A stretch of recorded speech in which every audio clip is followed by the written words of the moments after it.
É, falávamos também que no o livro de Macabeus, os livros de Macabeus, de modo geral, né, eles foram compostos ali por volta de 134 a 100 antes de Cristo, e com certeza antes de 63, porque em 63, que aconteceu, José, em 63 antes de Cristo, super importante, hein? Roma toma Jerusalém, em 63 antes de Cristo. Olha só que coisa interessantíssima. Roma invade Jerusalém e domina toda a Palestina. Esse império formidável, né?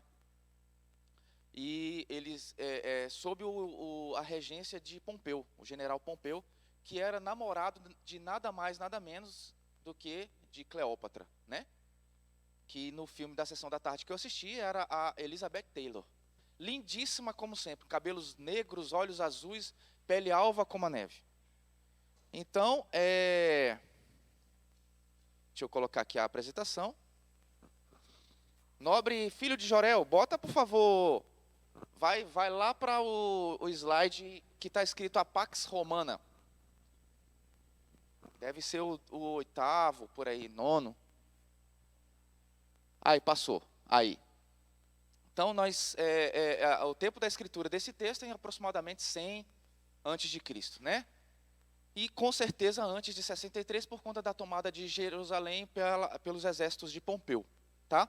É um precioso documento da época. Quem quiser acessar e aprender alguma coisa sobre esse período, especialmente sobre a invasão de Antíoco Epífanes no templo e a profanação do templo, que é um dado importantíssimo para a história do judaísmo, também vai encontrar dados muito, muito interessantes nesse livro aí, tá? E nesse sentido ele é escrito como se fosse uma crônica, né, uma crônica histórica, tá? Vocês não vão perder nada lendo esse livro.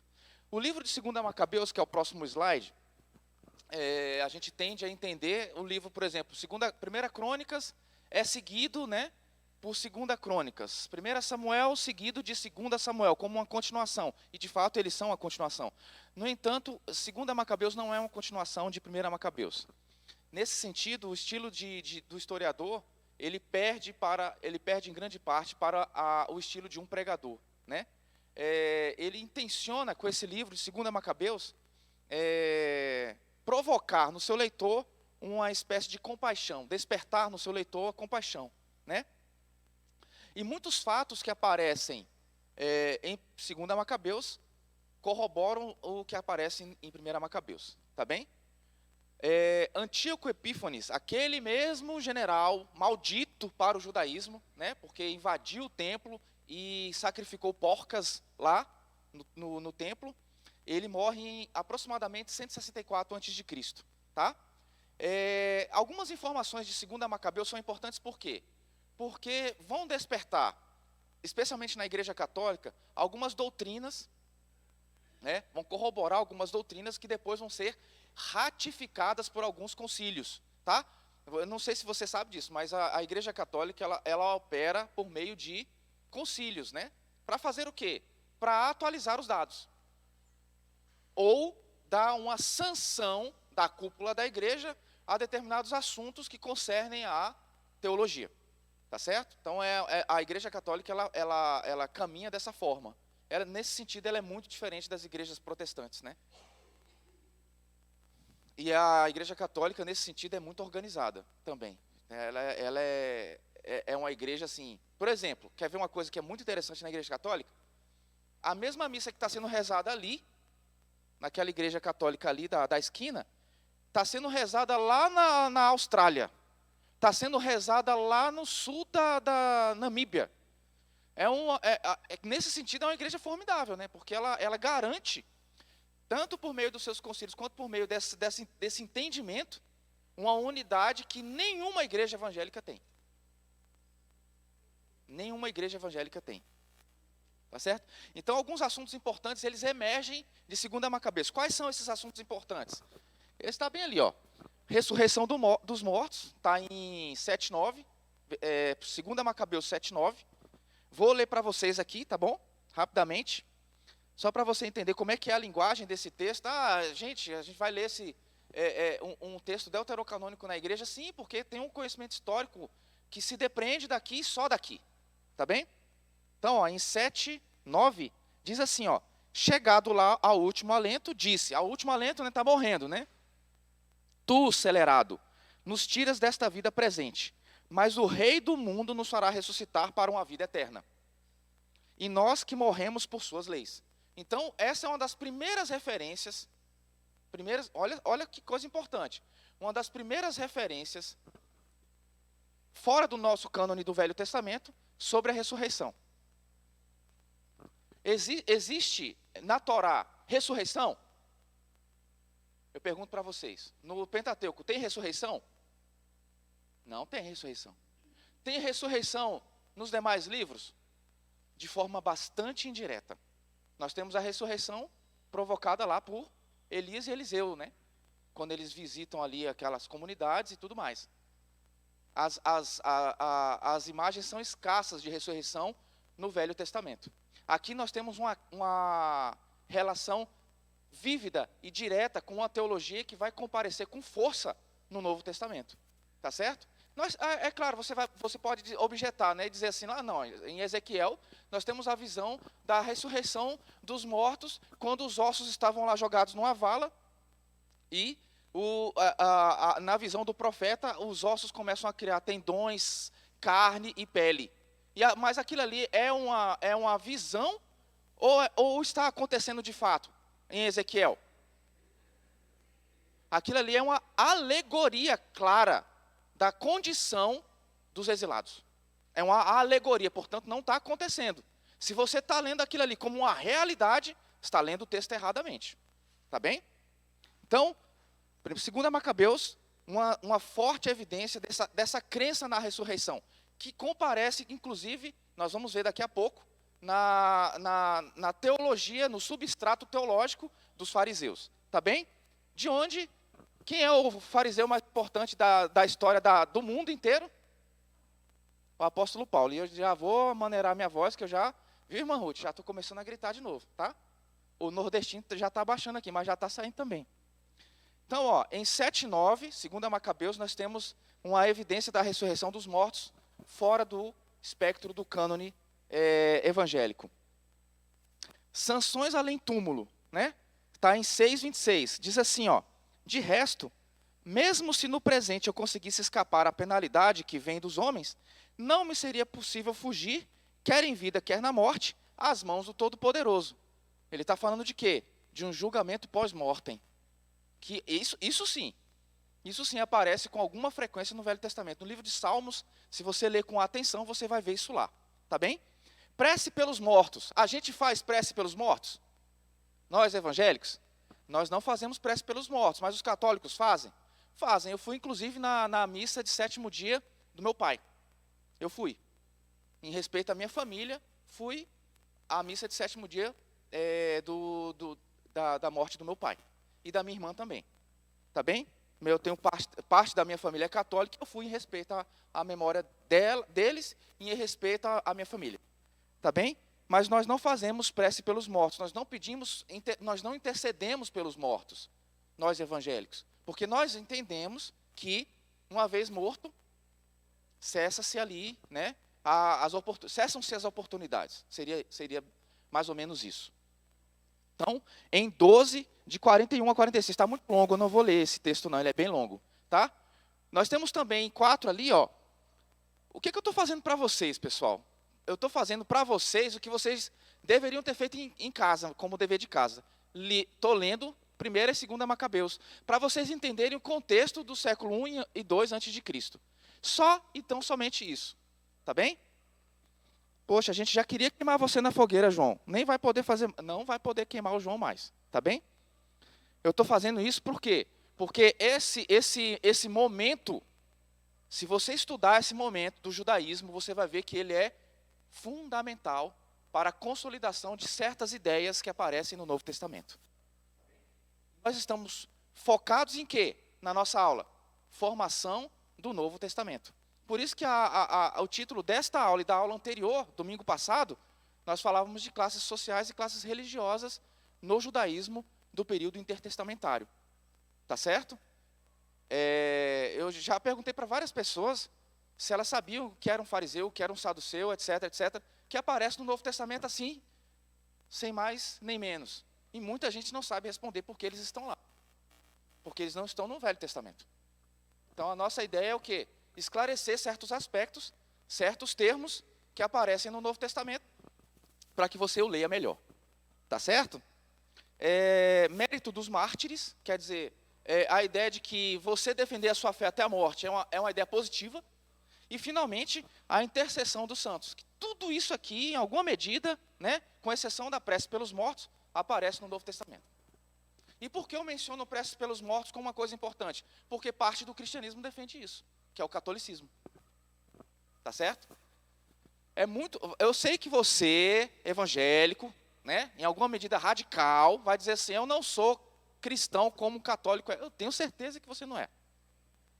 Mas você não poderá dizer jamais que você não faz parte da mesma cristandade que eles. Porque você veio do mesmo concílio que eles. Concílio de Nicéia, 425 depois de Cristo. Fundamental. Eu não acredito em nada desses concílios, você acredita sim. Você só não sabe disso, mas você acredita sim. Tá bem? Então vamos começar agora na segunda parte da nossa aula. Fala, minha irmã Eunice.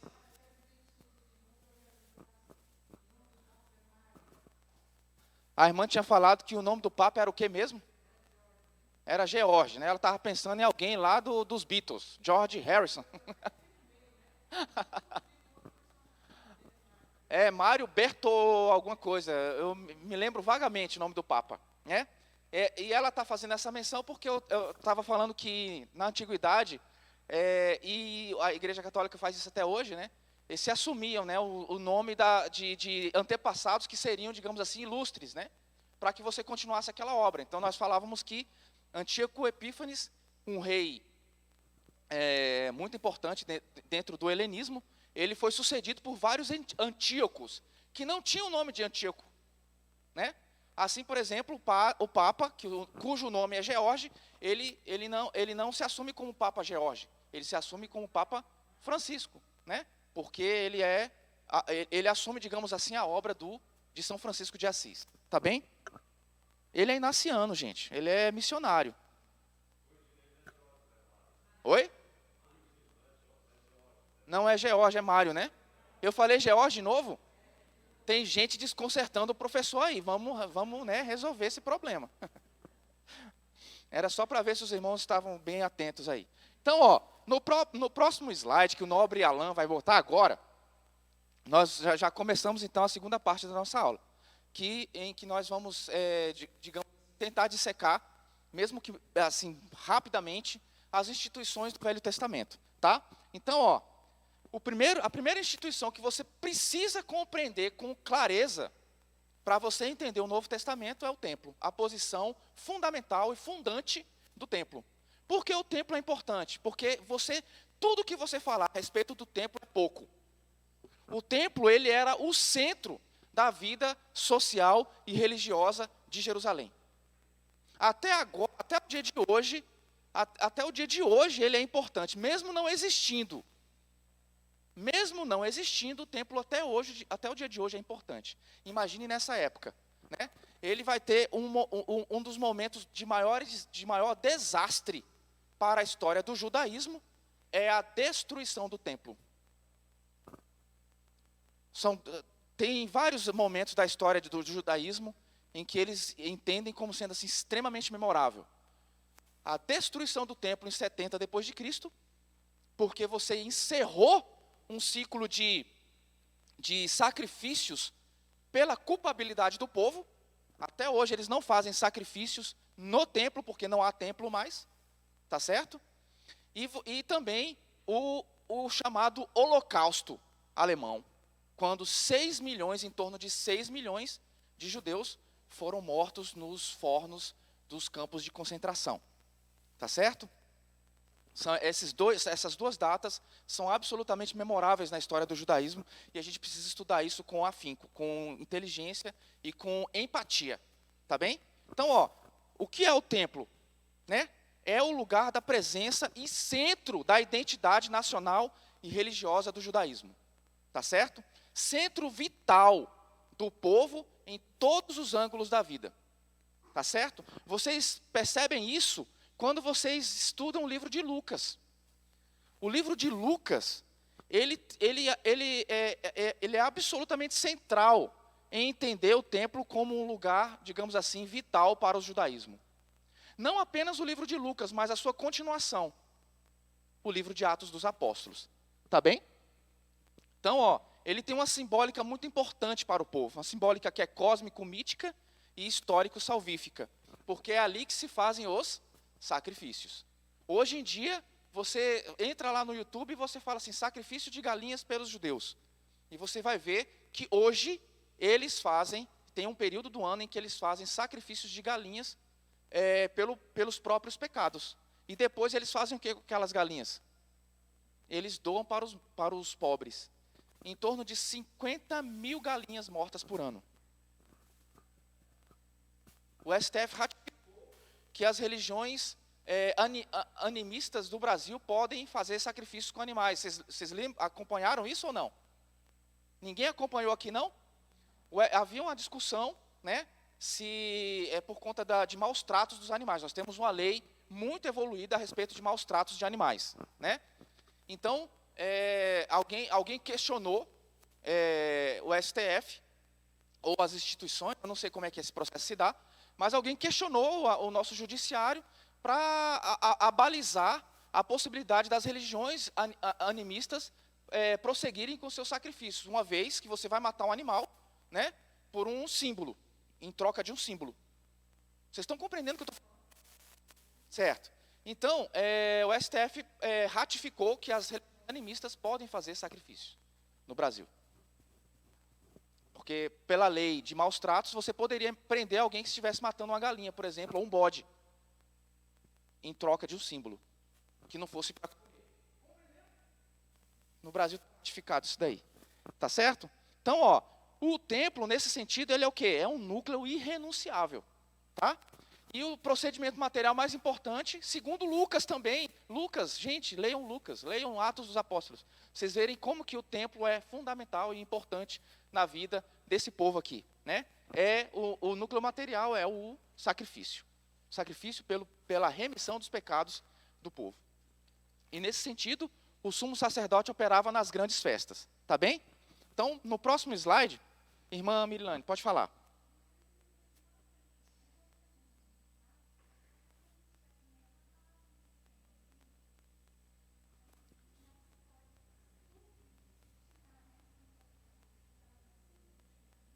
Não, não se pode subestimar a importância, é isso mesmo.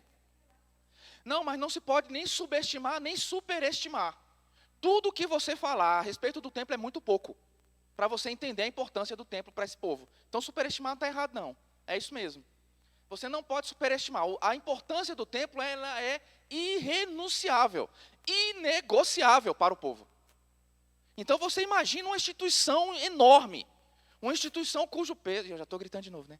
Uma instituição cujo peso... Gente, eu queria ter aquele microfonezinho do Silvio Santos, que ficasse pregado aqui, para eu não parecer o pregador louco, né? E o que está falando mesmo? Da importância do templo, né? O templo é tão importante, tão fundamental, que a gente não, tudo que nós falarmos a respeito do templo, não vai conseguir adjetivar em termos de cultura religiosa e social para esse povo. Tá bem? Então, quando Jesus pega aquela chibata, a irmã Duza estava falando ali com a outra irmã, né? Que quando os irmãos estiverem aqui atrás tomando café, atrapalhando a aula, e eu cheguei bem na hora, né? Eu falei, não, você segue o exemplo de Jesus, pega uma chibata e começa a espantar esses irmãos daí, para não atrapalhar a aula. Né? Claro que eu estava brincando, obviamente, né? Mas quando Jesus pega aquela chibata lá e começa a quebrar a mesa dos cambistas, que estavam ao largo do templo, vendendo pombinhos, bodes, ovelhinhas e tudo para sacrifício e outras coisas mais, gente, vocês não têm ideia da dimensão do que Jesus estava fazendo, não. Vocês não têm na menor noção. Aquilo ali não é só um ato de expulsar cambistas. Não é. E aí, aquilo ali, ele tem uma relevância e um significado simbólico muito, que vai muito além de você tirar cambistas que estão vendendo coisas ao redor do templo. Por isso que não dá para você superestimar nem subestimar o peso e a importância do templo na vida e na consciência religiosa desse povo. Porque ele simbolizava também o quê? A própria identidade do judeu. Tá bem? Eu já acho que eu já falei bastante, tá? Que fique bem massificado na nossa cabecinha aí, tá bem? No próximo slide, então, nós já começamos a descrever como que funcionava a dinâmica desse templo aí, tá? Nós tínhamos um levirato e um sacerdócio, que cuidavam das coisas, da aplicabilidade, da aplicação dos preceitos religiosos expressos na Torá em relação ao templo. Então, por exemplo, o levirato, tá ali, ó, primeiro slidezinho ali, ó. Acompanhava o culto cantando o quê? Quem esteve na aula de Salmos já viu isso, né? Eles cantavam vários salmos. Seria muito interessante, seria muito enriquecedor antropologicamente que nós acessássemos a partitura desses salmos cantados, né? Seria muito legal, né, irmão Selma? Porque a gente ia saber o que esses caras estavam cantando 2000 anos atrás, né? Se era música de proveniência oriental, música de proveniência ocidental, a gente não sabe, né? Porque os gregos, já antes de Cristo, eles já tinham teoria musical. Olha como os caras eram inteligentes. E esse levirato cantava os salmos no templo, durante o culto do templo, tá bem? Eles trabalhavam também como vigilantes e cuidavam da pureza do templo. Em alguma medida, o levirato era o quê, gente? O que se tornou na igreja primitiva o diaconato. Tá certo? Eles serviam o templo, tá? Então, os sacerdotes, eles são divididos, e aí agora, né, o sacerdócio, são divididos em 24 turnos, 2 vezes ao ano. Então, os sacerdotes que estavam em Jerusalém, eles trabalhavam em prol do templo, e havia sacerdotes que moravam nas periferias de Jerusalém, nas adjacências. E o que eles faziam, pelo menos 1 ou 2 vezes por ano? Eles migravam de suas residências e iam até o templo. Eles iam até o templo para fazer o quê? Para celebração dessas festas religiosas, cuja importância também era enorme dentro da vida religiosa do judaísmo. Tá bem? Então, eles trabalhavam com turmas de semanas. Você vai ver isso aonde? Também no livro de Lucas. No comecinho do livro de Lucas, você vai ver isso daí. Tá? Então, ó, quando eles migravam para Jerusalém, trabalhavam como sacerdotes, praticavam as festas junto com o povo, eles, depois de finalizadas as festas, eles voltavam para suas casas, nas regiões provincianas ali de Jerusalém, e serviam como o quê? Como escribas. Então, os sacerdotes, eles dominavam o quê? Eles dominavam a lei. Eles dominavam a lei. Tá certo? Os sacrifícios aconteciam em que periodicidade? 2 vezes ao dia. Era bicho para dar com pau, era ou não era? Onde é que se achava tanto bicho, hein, gente? Para matar 2 vezes por dia, 365 dias por ano. Então dá 700 e quantos bichos por ano? É muito, né? Mas havia leis que obrigavam o povo a dizimar animais. Quem tinha animais, né? Claro. Quem cultivava bens vegetais, dizimava bens vegetais. Inclusive, em Mateus você lê isso lá, né? Você, fariseu, que doa o coentro e o cominho, já cozinhou com coentro e cominho? Vocês já cozinharam com coentro e cominho? Quem cozinha conhece esses temperos, né? A minha mãe gosta tanto de coentro que se ela fizer um doce de leite, ela bota coentro. Sério, é verdade. Vai lá na minha casa para tu ver. Tem coentro em tudo quanto é lugar. Então, quem cultivava bens vegetais, dizimava bens vegetais. E quem criava animais, dizimava animais. Tá certo? Então, em alguma medida, eles sempre tinham o quê? O combustível para o fogo do templo. Porque esses animais eram queimados, lembram? Eles eram mortos, tinha uma cerimônia em que eles matavam esses animais e depois eles queimavam esses animais. E o cheiro ia para Deus. E a carne ia para o bucho do sacerdote e do levirato. É sério, gente, é verdade. Não estou falando nenhuma heresia, não, é isso mesmo que acontecia. Então, olha só, em alguma medida, lá no período intertestamentário, já provocados inclusive pela Torá, pela criação da Torá, levirato e sacerdócio era sempre o quê? Descendência.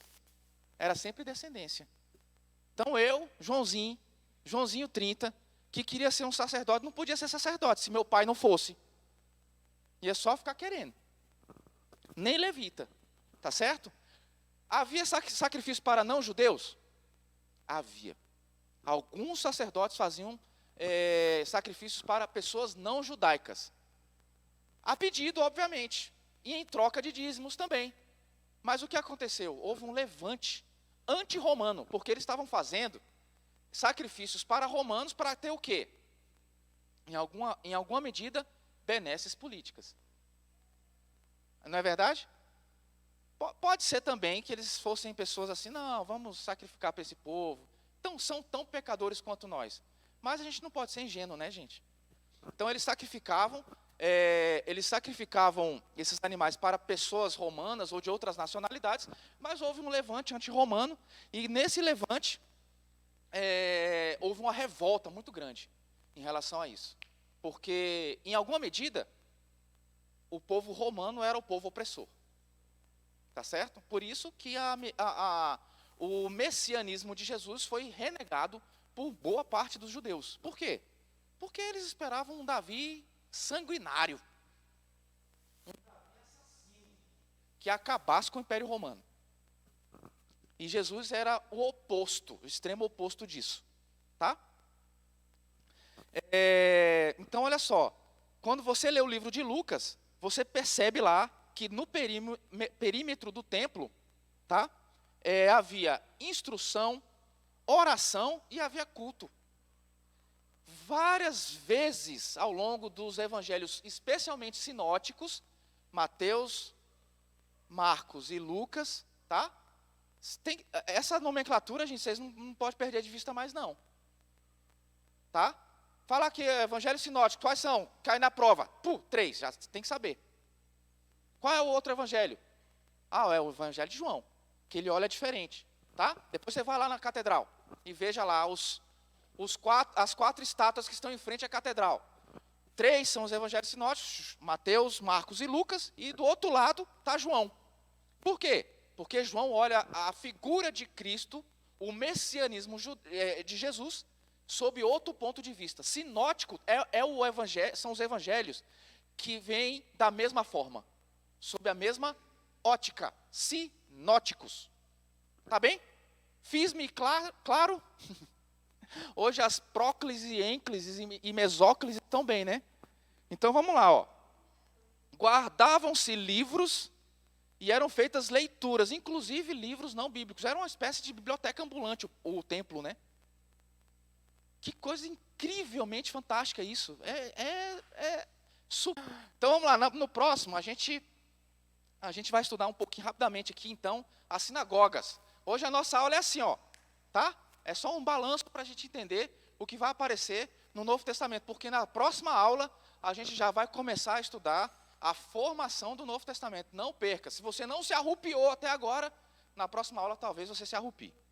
Então, ó, a arqueologia datou a mais antiga das sinagogas em cerca de 100 a.C. O que era uma sinagoga? A sinagoga era uma casa, um lugar construído por pessoas abastadas, tá? Para dar espaço a quê? A pessoas que não conseguiam acessar o templo. Por isso que as sinagogas se tornaram importantes.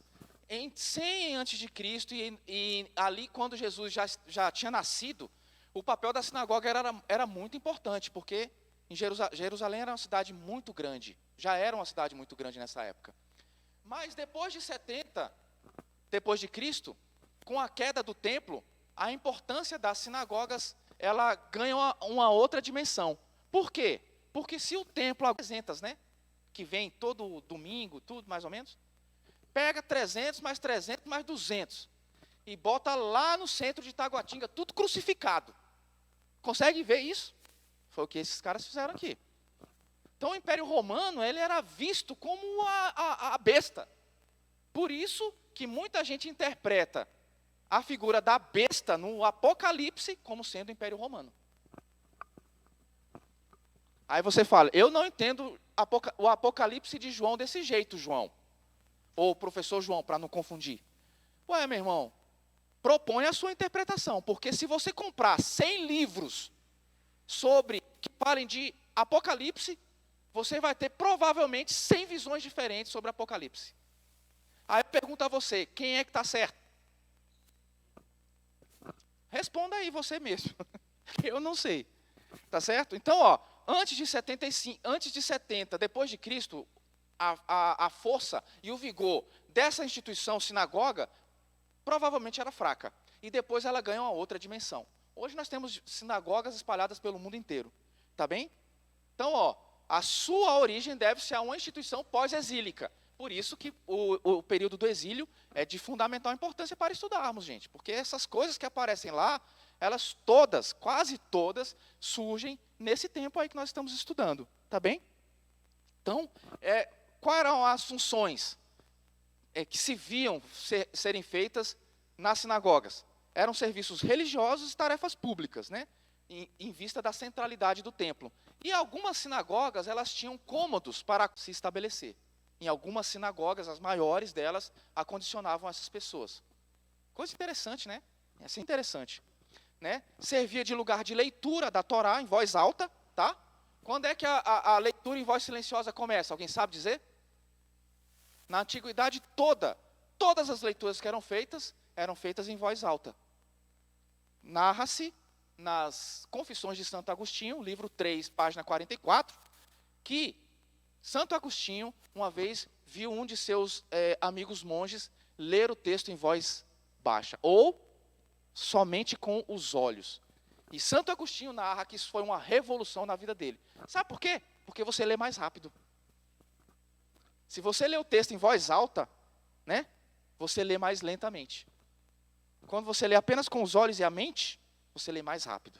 Então foi, em alguma medida, cognitivamente, isso foi uma revolução na ideia de quem lê, das pessoas que leem. Tá bem? Então, não antes de Agostinho, ou seja, não antes do século V, depois de Cristo, nós temos leitura silenciosa, só depois. Portanto, a leitura silenciosa tem aproximadamente 1.500 anos. Tá bem? Se você quiser contar. Alguma dúvida, gente? Vocês estão tão caladinhos. Vocês são uma turma tão fofinha.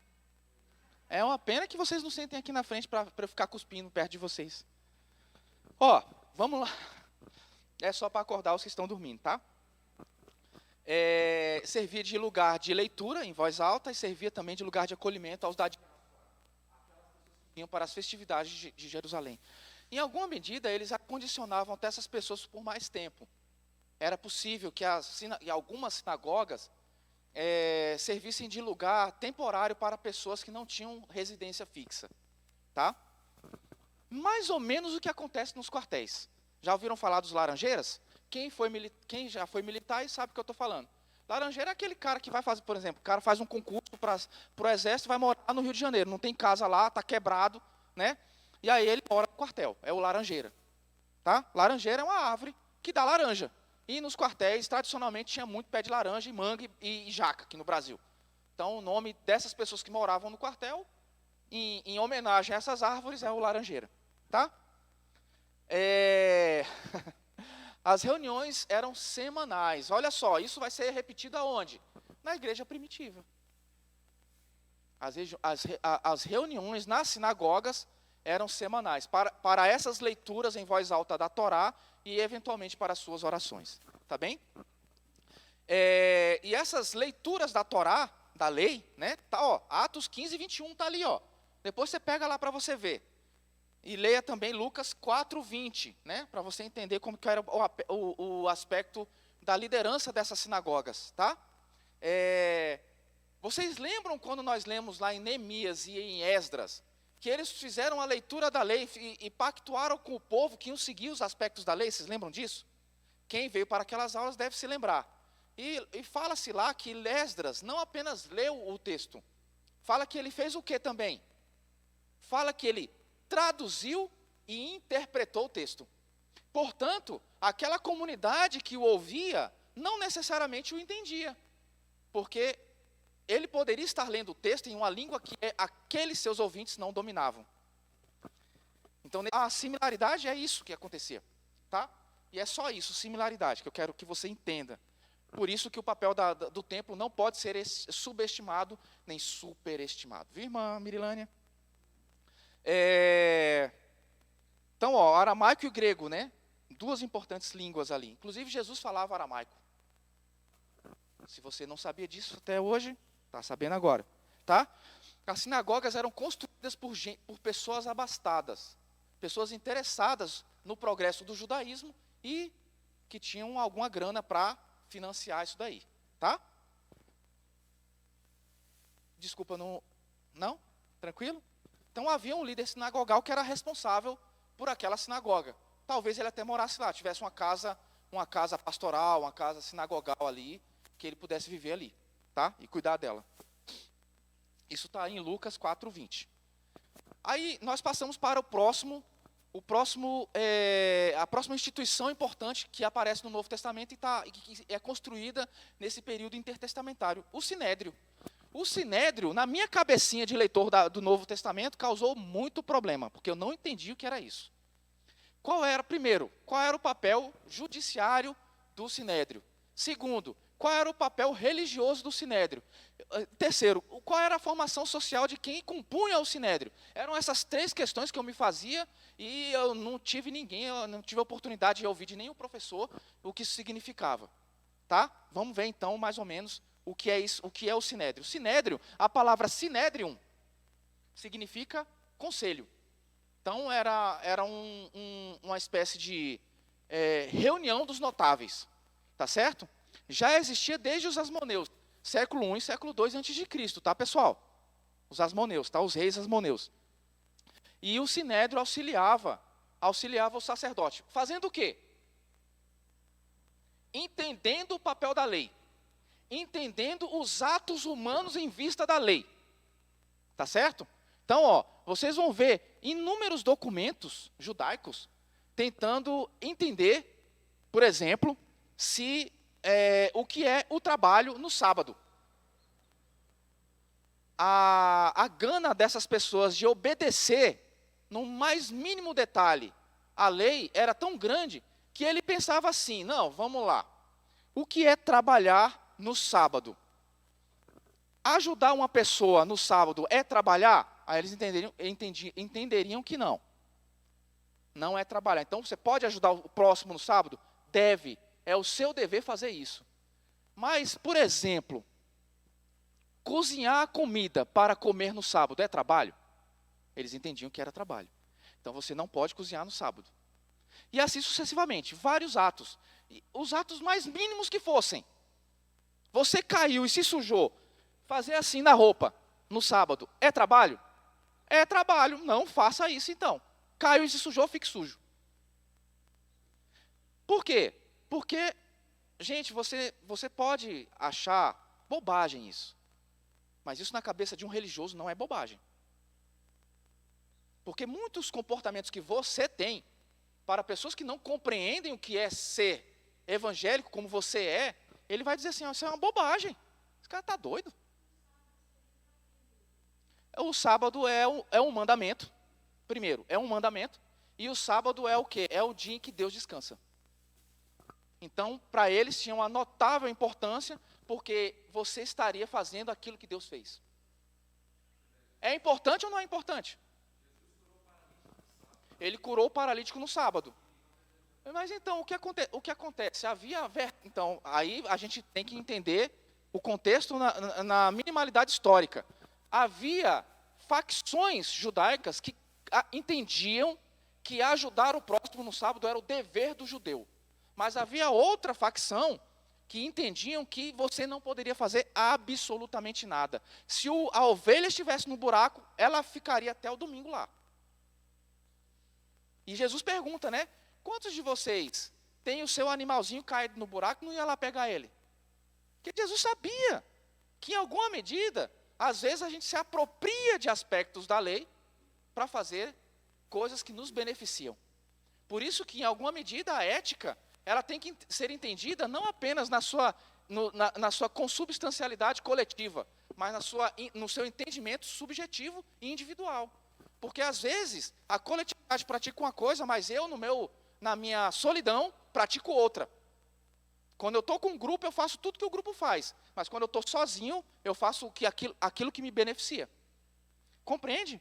Então, estudar a ética é estudar não apenas o quê? Aspectos da coletividade ideal, mas também aspectos da individualidade. Então, Jesus está dizendo, você faz isso, mas você diz o contrário.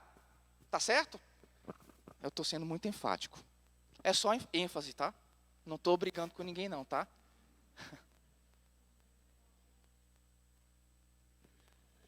Então, vamos lá. Em Macabeus, olha aí o livro, a importância histórica do livro. Os anciãos do povo são chamados conselheiros, né? Eles já faziam parte de um tipo de sinédrio.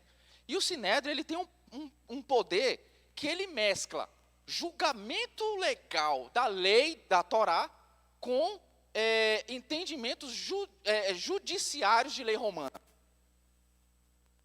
Tá certo? Por isso que no Novo Testamento ele vai receber vários nomes, tá certo? Então olha só que importância tem o sinédrio na antiguidade. O rei Herodes, que era um rei judaico, né? Era um rei judeu de linhagem judaica, ele foi intimado ao sinédrio, por quê? Porque ele julgou um assassino sem direito ele assassinou deixa eu melhorar. Ele assassinou um criminoso, né? Esse Ezequias ali, um bandido armado, ele assassinou sem julgamento. Então, o sinédrio, já na antiguidade, o reino de Herodes é em torno de 40 a.C. até mais ou menos o nascimento de Cristo. Já existiu contraditório. Daí eu tenho certeza absoluta que não é judaico. É um aspecto da lei que é o quê? Romana. Interessante, né? Muito interessante isso. Então, o rei Herodes, que escreveu o seu nome na história do judaísmo como sendo aquele que conseguiu dar a feição do templo, tal qual Jesus encontrou. Lembra quando Jesus estava passeando pelo templo? Faz quantos anos esse templo foi construído? Qual é a resposta? Jesus estava passeando perto do templo com os discípulos.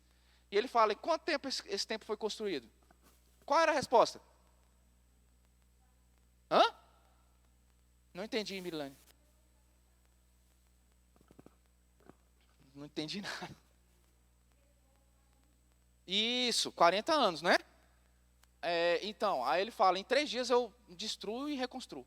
Mas, mestre, como que você faz isso? Jesus falando em alegoria, os tontos, tudo tonto. Mas, mestre, você vai quebrar tudo isso aí? Que pedreiro é esse, né? Tudo falando em alegoria, gente. E os caras não entendiam. Então, o sinédrio e o cristianismo foram marcados por várias crises. Isso nós vimos na aula passada e vimos também no começo dessa nossa aula aqui, tá? Então, como é que esse pluralismo religioso se deu ao longo da vida da Palestina que nós estamos estudando? Primeiro, não conformismo com relação à interpretação das leis vigentes. Então, as várias vertentes judaicas que liam o texto de formas distintas foram se segregando ao longo do tempo. Quando Lutero ele rompeu com o catolicismo, ele fez exatamente isso. Tem um diálogo transcrito por um livro chamado A História do Ateísmo, de Sócrates até Spinoza. E o autor do livro, ele retrata um diálogo de cartas epistolar, um diálogo epistolar entre Lutero e Erasmo de Roterdã. Já ouviram falar nesse intelectual? Foi o primeiro, a partir da imprensa, a escrever um Novo Testamento em grego, o Erasmo de Roterdã. Era um gênio da filologia. Conhecia profunda e absolutamente o grego, o latim e as demais línguas da Europa. E era uma escola fundamental para a vida do Novo Testamento que você está lendo aí na sua mão, tá? Se você não sabe disso. E o Erasmo falou assim, não rompa, o Erasmo falando para Lutero, não rompa com o catolicismo, porque você vai dividir a cristandade toda e isso não vai ter volta mais. Aí Lutero disse, não vai ser dessa. Nós vamos propiciar que o crente leia a Bíblia. Não, mas quando você propiciar o crente ler a Bíblia, você vai criar vários sentidos ao texto, alguns dos quais nem existem. Não, o crente vai ser dirigido pelo Espírito. Então Lutero Erasmo parou de conversar com Lutero. Porque no entendimento de Lutero, de Erasmo, ou ele estava lidando com uma pessoa de muita má fé, ou ele estava lidando com uma pessoa que era atrelada a algum vínculo de poder oculto. Que coisa interessante de você entender. Agora, abra os seus olhinhos e olha os cristianismos ao redor dessa igreja aqui. Tem agora, neste minuto, centenas de pessoas lendo o mesmo texto bíblico e interpretando de formas diferentes. Pergunta boa de prova. Quem está certo? Pastor Felipe.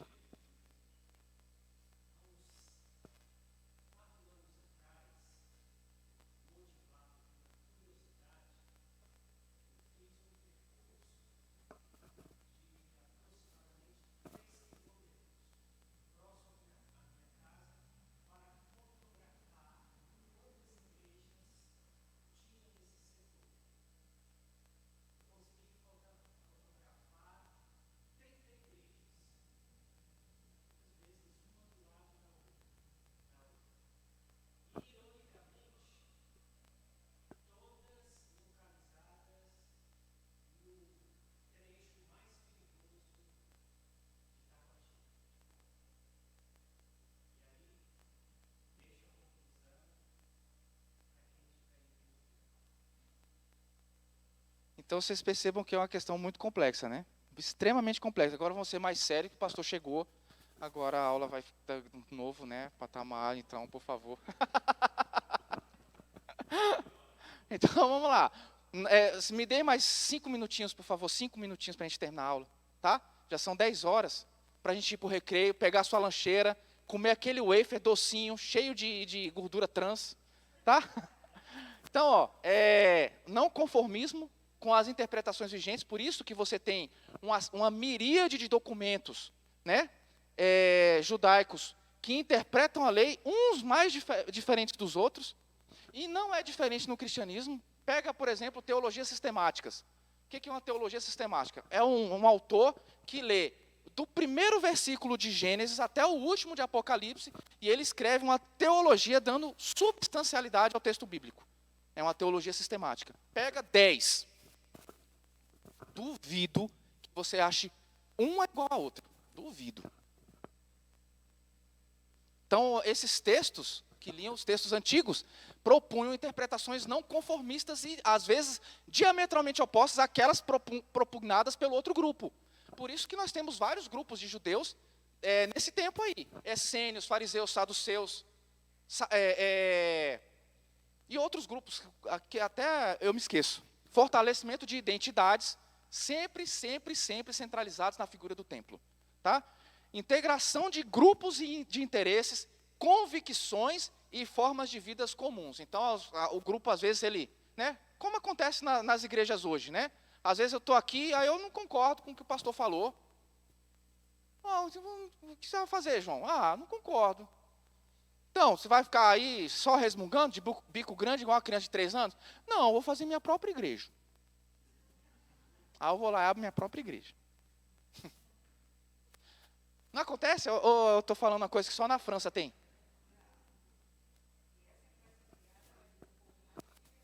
Aí essa tem um pouco mais de liberdade. Aí tem alguém lá dentro da minha igreja da liberdade, cujo nome é Igreja da Liberdade, agora dado pela irmã Ângela, né, que foi comigo na leva dos exilados. E aí alguém lá no meio fala assim, não gosto mais desse pastor João. O que você vai fazer então? Vai ficar resingar igual a criança de 3 anos? Não, vou fazer em própria igreja. Aí faz outra igreja e assim vai, né? A vida é desse jeito. Vamos lá. No próximo slide, vamos falar, então, de umas figuras muito interessantes, os essênios. Tá? O que são os essênios, pessoal? Os essênios, dessas classes sociais que emergem ali no período intertestamentário e aparecem com alguma frequência no Novo Testamento, eles são os mais retirados. Eles são os mais, digamos assim, intocáveis. Por quê? Porque eles entendiam que a separação da vida religiosa da vida civil era fundamental para a existência deles. Então, para onde esses caras foram? Qual era o lugar mais inóspito que você conhece quando você imagina um país? Deserto, é? Eles foram para o deserto. Eles foram morar no deserto. Eles criaram uma comunidade no deserto, ali próximos ao Mar Morto. Tudo isso, gente, que eu estou falando aqui, tem evidências arqueológicas, documentárias, tá? Depois você estude isso aí, é interessante. Eles se autodesignavam essênios como uma espécie de unidade. Quais eram qual era o substrato da teologia dos essênios? Vamos lá. Primeiro, né? Não botou... Ixi, Alan, por favor, você... Que eu não tenho aquela canetinha mágica. Tem que arrumar uma, a irmã Ângela está falando, é verdade, tem mesmo. Então, ó, eles entendiam-se como uma unidade, tá? Eles, como parte de seu simbolismo histórico salvífico, eles se retiraram do mainstream, eles se retiraram da sociedade e foram para o deserto. Cabra macho esses caras, né? Eles defendiam, mas não em absoluto, o não casamento. Então, em alguns deles, para manter-se puro, não se casavam. Olha que coisa, né? Eu acho que quanto mais casado, mais puro a gente é. Eles não. Né? Esse povo não, esse povo aí não, você não pode se casar não, porque o sexo é uma contaminação do corpo. Então você não pode fazer isso. O que vocês acham, vocês casados? Estão certos ou estão errados esse povo aí? Tá tudo errado. Irmã Ruth. Mas ele está falando isso em virtude do trabalho a ser feito. Por isso que o apóstolo Paulo sabiamente não proíbe casamento. Já pensou se o apóstolo Paulo proibisse casamento? Jesus ia ser o fim da cristandade, né? Eu acho. Mas ele fala em virtude do trabalho, né? Os padres hoje, eles inclusive, publicamente, não sei no seu íntimo, mas publicamente, defendem que o não casamento é melhor para o trabalho. Ele está sozinho, não tem mulher para dar opinião para ele, não tem mulher para ele ter que estar lá 10 horas da noite, né? E não levar uma pizza da mulher, não tem que fazer nada disso. Ele trabalha e pronto. Se tiver que ficar na madrugada, ele fica. Tá certo? Estou sendo aqui estou sendo, em alguma medida, só brincalhão, tá, gente? Eu não estou falando mal de ninguém. Não quero falar mal de ninguém, de jeito nenhum. Esse povo produziu uma enorme quantidade de manuscritos que foram encontrados no século XX, depois, tá? Jarros de barro cheios de escritos desse povo, os manuscritos do Mar Morto. Já leu? Alguém já leu aqui os manuscritos do Mar Morto? Lá tem Isaías completo, lá tem Ezequiel completo, Jeremias completo, tem todos os livros do Velho Testamento e mais alguns, com exceção de Ruth. Parece que Ruth, para eles, não valia nada. Mas do Velho Testamento tinha todos, se não tinha inteiro, tinha fragmentos. Gênesis, Êxodo, Números, Levíticos, 1 Samuel, 2 Samuel, Isaías, todos tinham, menos Ruth. Não é notável isso? É muito incrível, né? Então, ó, eles entendiam que o mundo estava pré-determinado. Tudo o que acontecia já estava escrito em algum livro do universo, algum livro cósmico de Deus, tá? E essa tradição essênia teve uma vida efêmera. Foi assim, ó. A minha filha aprendeu a fazer isso. Todo dia ela, papai. É genial, né? Criança é genial, né? Eu amo. Então, eles propunham... Gente, os caras estavam na sociedade e foram para o deserto. Vocês acham que eles vão pregar o quê? Se não o Apocalipse. Vão olhar para a cidade e falar assim, bando de blasfemos, raça de víboras. Quem é que faz isso no Novo Testamento? Por isso que muita gente chama João Batista de essênio. Tem provas disso? Não. É só uma sugestão. Mas o fato dele morar no deserto e comer gafanhoto com mel é, é uma coisa muito doida, não é? É uma dieta boa? É uma dieta boa, né? Tem fibra, o gafanhoto. Tem o quê? Proteína, o gafanhoto. E tem o mel tem o quê? Carboidrato. Ixi, só falta beber água. Lá no México, eles comem gafanhoto torrado. Chama-se Chapolin. Conhece algum personagem com esse nome? Chapolin colorado, porque eles ficam vermelhinhos, igual camarão. Vá ao México, gente. Vá ao México, já falei para vocês. Ao invés de ficar indo para Porto de Galinhas, vai para o México conhecer, especialmente no fim do ano. No próximo slide, Alan, nós vamos estudar rapidamente, rapidamente os saduceus. Então, supostamente os saduceus, esse nome saduceu é uma corruptela do sacerdote. Qual sacerdote, pessoal? Ali, Zadok. Era o principal sacerdote de quem? Vai cair na prova, não sabe? Estou brincando, tem prova não, tá, gente? Era o principal sacerdote do Davi. E a irmã Poliane já está ali com seu terno à la Roberto Carlos, com cores marca-texto, falando assim, João, já acabou. Eu sei, minha irmã, eu sei. A bênção é grande.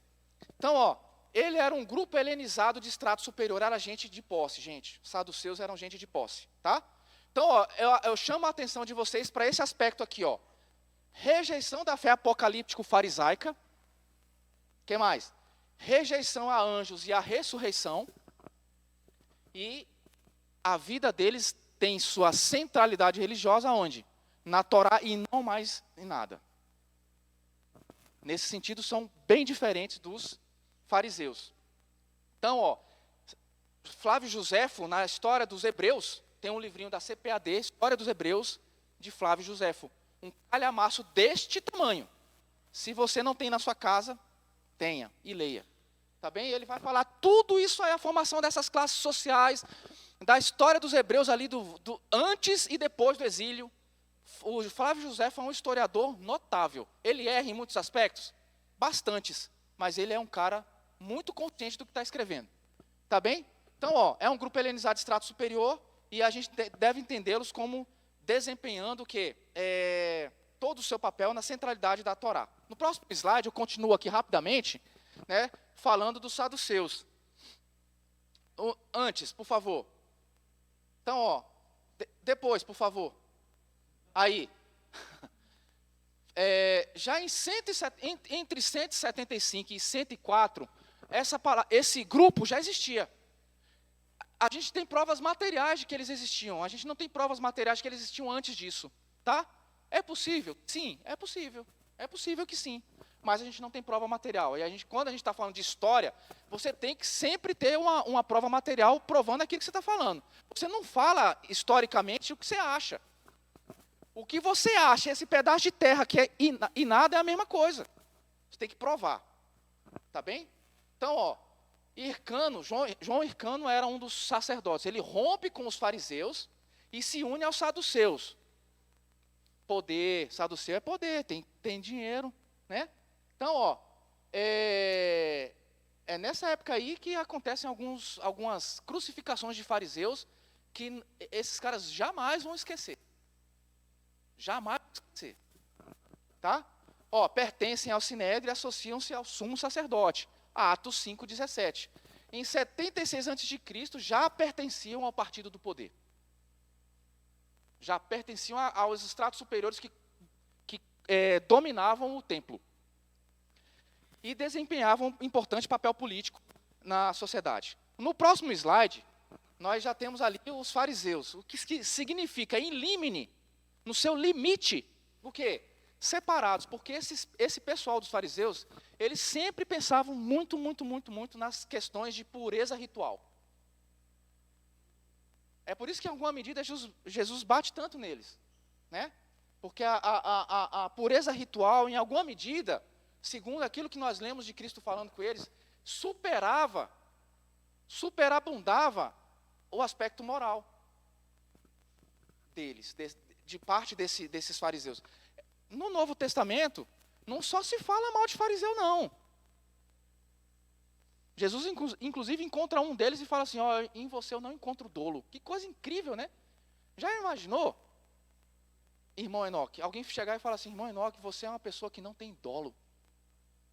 É um grande elogio, né? Vamos lá. Reivindicavam pureza sacerdotal e associavam-se, por serem classe média, aos leigos. Olha que interessante, né? As suas casas eram consideradas templos. Mais um da gangue para acabar com a aula. Chegou. Tô brincando, gente. Tô brincando, tá? Tô brincando. Vamos lá, rapidamente. Vamos terminar a nossa aula aqui para a gente ir. Alan, vai no próximo, por favor. Então, ó, qual era o substrato teológico dos fariseus? Fé em ressurreição, anjos. Vocês viram que os essênios falavam que tudo estava pré-determinado?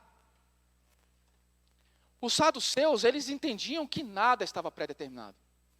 Os fariseus, eles propunham um meio termo. Vocês veem como a interpretação puxa uma coisa, puxa um grupo para um lado e separa de outro grupo? É exatamente o que está acontecendo ali, ó. É um meio termo entre pré-determinação e livre-arbítrio. Fantástico estudar esses caras, é fantástico. Muito legal.